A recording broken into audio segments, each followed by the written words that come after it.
Para nadie es un secreto que Venezuela ha venido viviendo un incremento en los niveles de la conflictividad social y política durante los últimos años. Y particularmente en este año 2014 hemos visto un repunte de la situación de conflicto en la sociedad venezolana, con la presencia de disturbios callejeros, de una gran diatriba política, tentativas de diálogo político, fuera de la Asamblea Nacional.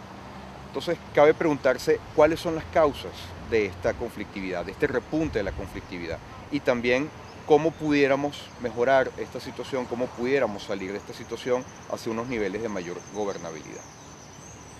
Pues bien, cuando vamos a ver las causas, es difícil referirnos a una o pocas causas.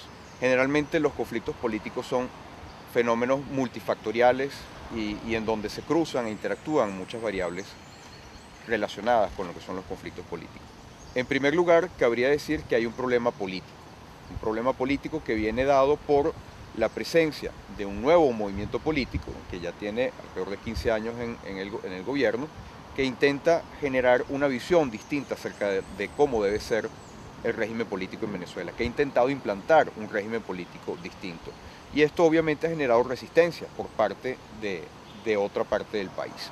Entonces, este conflicto no ha logrado ser canalizado apropiadamente a través de las instituciones políticas y jurídicas.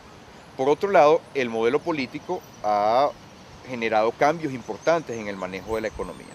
Y como consecuencia de estos cambios, estamos viendo también que en este momento existe una grave crisis económica.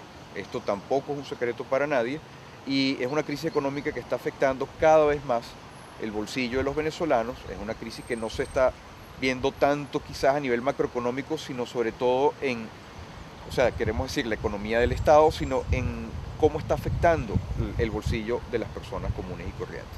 Y esto hace que la gente se vea motivada a protestar, a participar de alguna manera políticamente a través de mecanismos que no son los más institucionales. Lo normal es que en una democracia las tensiones y los conflictos puedan ser dirimidos a través de las instituciones, pero eso no se está dando en este momento. De ahí la necesidad de recurrir a un diálogo extra que en condiciones normales debería tener lugar en la Asamblea Nacional y sin embargo así no ha sido. Entonces se habla de un diálogo fuera de la Asamblea, con presencia de observadores internacionales, de la Iglesia Católica, y bueno, por ahí se están buscando tentativas de llegar a algún tipo de acuerdo. Ahora, ¿qué es lo que es importante tener en cuenta en este sentido?